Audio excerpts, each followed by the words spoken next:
Hey everyone, Off the Mic Sports Network here, giving you Week 5 predictions here in the National Football League. The games kick off here shortly. Here with Thursday Night Football, Bucks taking on the Falcons in Atlanta. Atlanta's favored by 2.5 in this game. I gotta take Tampa. I gotta ride with my guy Baker Mayfield. He's been outstanding this year. The Bucks are 3-1, and this would go a long way to really putting them really in the driver's seat for. And I know they still got to play some other teams in this division, specifically like New Orleans has been really solid this season as well. But yeah, Bucks going to 4-1. I have them beating Atlanta in this game. Then we get to Sunday, first London game, and this is actually a really good one. Usually these London games are pretty terrible, but Jets are taking on the Vikings. Aaron Rodgers taking on the Vikings. The Jets coming off that demoralizing loss at home to the Broncos. Vikings are technically the home team in this game at 4-0 coming in. Vikings are favored by 2.5. I'm riding with the Vikings. I'm riding with Sam Darnold. I'm riding with Kevin O'Connell. I'm riding with Justin Jefferson. I love what this Vikings team is doing, and their defense has really been an unsung part of this team this season. Yes, they gave up a whole bunch of points at the end against the Packers, but they were also up by 28 points, so they were going to be naturally not trying to get beat quickly. So, yeah, I love what Brian Flores is doing with that defense. So I think the Vikings are going to get the win, and the Jets are going to fall below 500, and the Vikings will be 5-0. Panthers-Bears, this is a very interesting game. The Bears are at home, the epicenter of the last two drafts, really, because the Panthers traded what would have been the rights to Caleb Williams, and the quarterback that they got out of that trade in Bryce Young. We've talked about it here on the channel, but the Panthers, they're 1-3. They did get the one win with Andy Dalton. Andy Dalton also, ironically, former Bears starting quarterback. So, Bears are favored by 4 at home. I go with the Bears here. Although with Andy Dalton, the Panthers' offense looks a lot better than it did with Bryce Young. Yeah, I lean and I side with Chicago and Caleb Williams to get another win, and they go to 3-2. And the Panthers are, even with the quarterback change, I still think they're one of the worst teams in the NFL. Ravens and Bengals. This is very interesting because a lot of implications long term for how the division in the AFC North is going to look, because the Ravens have roared back after an 0-2 start, and they're now 2-2. The Bengals, with an easier schedule than what the Ravens had, went 1-1 in their next two games after starting 0-2, so they're 1-3. The Bengals, this is really a gotta-have a game for the Bengals. The Ravens really can't afford to lose it too. And when in doubt, listen, I like, as much as I don't like the Ravens, I like what I have seen from them a whole hell of a lot more than I like what I've seen from the Bengals. The Bengals were in a game with the Panthers that they should have easily just, blown them away. And then they get absolutely stomped, don't force a single punt against the Commanders the week before. So it's just even though the Bengals are the home team in this game, I side with the Ravens here, and I think the Ravens will win. The Ravens are favored by 2.5. I think the Ravens will win no matter what. And frankly, I would expect them to win, by more than that 2.5 spread. So I think it's a cover for the Ravens in that game. Dolphins Patriots, man, if you would have told me that this would have been this crappy of a game this early in the season, I mean, the Patriots, since that opening week, have lost 3 in a row, and they haven't looked particularly good in doing so. The Dolphins are just a mess. And who knew Tua Tagovailoa was holding this whole thing together, because there's not a quarterback that can do anything with this offense. Tyreek Hill's disgruntled. It's a mess over there. The Patriots are home. They're favored by 1. By default, without Tua, I just don't see a whole lot of optimism in this offense for the Miami Dolphins. So I take the Patriots to win this game. Browns and Commanders. Oh boy, the Commanders are favored by 3. The Browns absolutely need this game. I've already kind of convinced myself that the issues with this team, I think this season's effectively over. But if they can win here at Washington, heading into that game next week against a really kind of messed up Philadelphia Eagles team, maybe they can right the ship a little bit. Nick Chubb is potentially coming back relatively soon. I don't anticipate we'll see him this week. I got Washington winning this game. I just think Jaden Daniels is going to cause a ton of problems.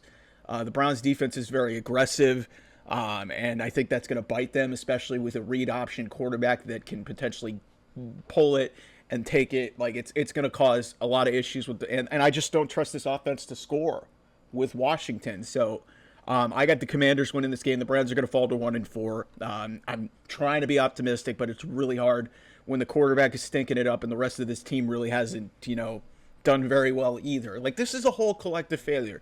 But I have pointed out that the crux of the whole issue with this team is that Deshaun Watson is not leading this team to scoring points. And yes, there were some circumstances that prevented them from scoring the last couple weeks, but you got to overcome that. They've had chances to win 2 of those games, and they could have easily been 3-1, but they're not. So then you got Colts at Jags. Colts are 2-2. The Jags are 0-4. The Jags are really, I mean, the Jags should have won that game against Houston last week. It was probably, I mean, they honestly should be 2-2. They blew the game against Miami in week 1.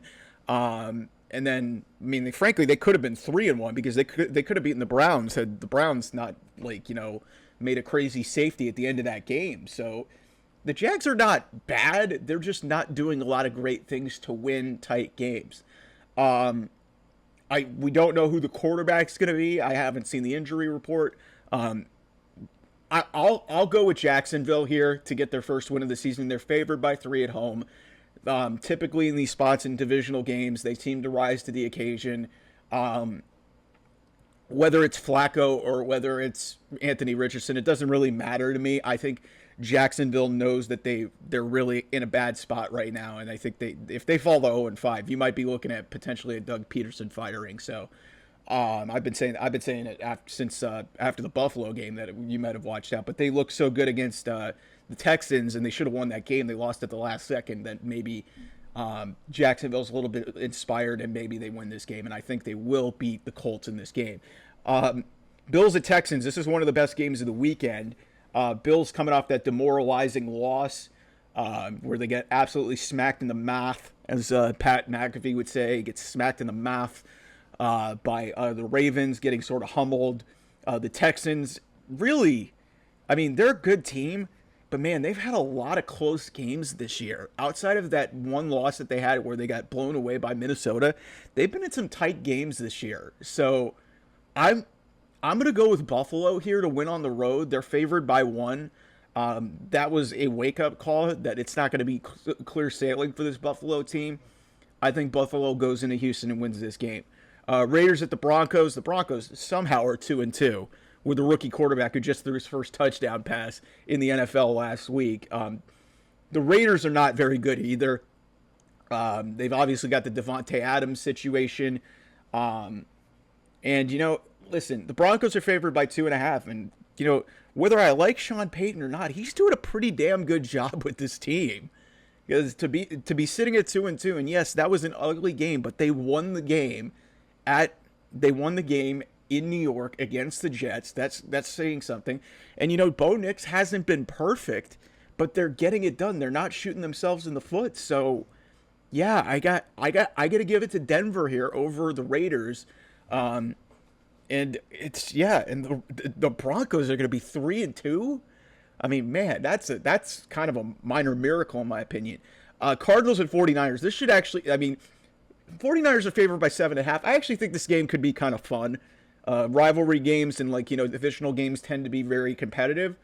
So I'll take the 49ers, but I think the Cardinals will cover. So I'll take the Cardinals plus 7.5. But the 49ers are going to win this game. But this could come down to the end, where it's like a late score at the end, a last-second field goal.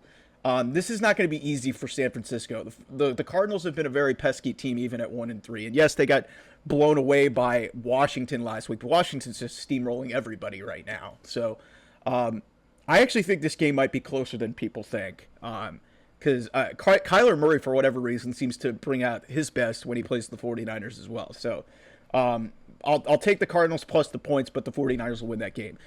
Packers at the Rams here in L.A. The Packers are favored on the road, -3. The Rams are 1-3. The one win they had was the miracle comeback against the 49ers at home. There's probably going to be a lot of Packers fans in the stadium at SoFi.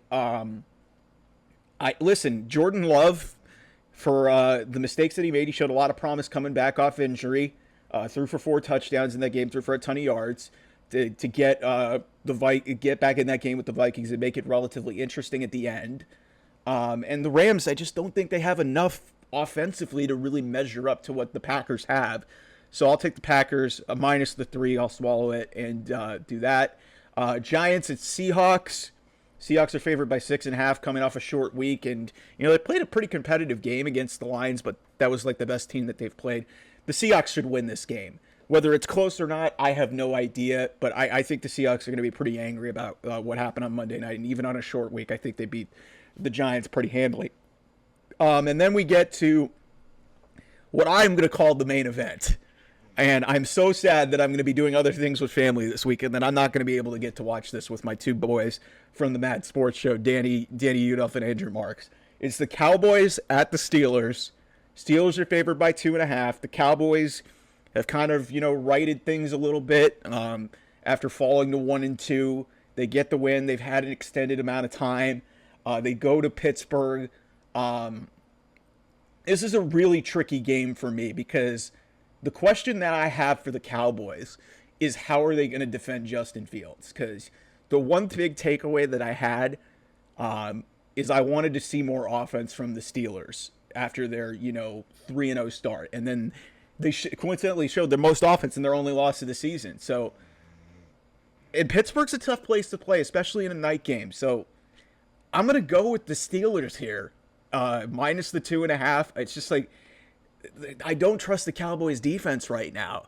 And believe it or not, I have a little bit more confidence in the Steelers offense here because Justin Fields showed me something.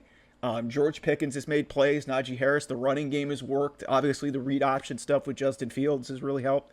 So, yeah, give me the Steelers to go to 4-1. I mean, preferentially, I would like for the Cowboys to win this game. So that way, if for some reason the Browns are able to get a win in Washington, brings the Steelers further down to the pack and makes this division more attainable for the Browns, even as bad as they've looked so far early in the season. And then the Monday night game is the Saints at the Chiefs. Chiefs are 4-0, but they haven't looked very incredibly impressive. But this is literally what great teams do. They're just bored, and they just find ways to manufacture wins. And I think that's what's going to happen here. I think the Chiefs will win. They're favored by 5.5. Saints are better than I thought. They're better than I thought. And Derek Carr always seemed to play the Chiefs pretty well when he was with the Raiders. So I think that this will be a competitive game. But the Chiefs will win on Monday night. So that's your Week 5 NFL picks here on the Off the Mic Sports Network. We'll have a lot of more content, including Bad Blood predictions as well. Talk about that as well. And also we'll have the West Coast, Best Coast Football Show with college football stuff from a West Coast perspective. So lots of great stuff here. Like, share, and subscribe. OT Mike Sports and Off the Mic 28 on Twitter. Thanks for watching. I will talk to you guys very soon. Bye-bye.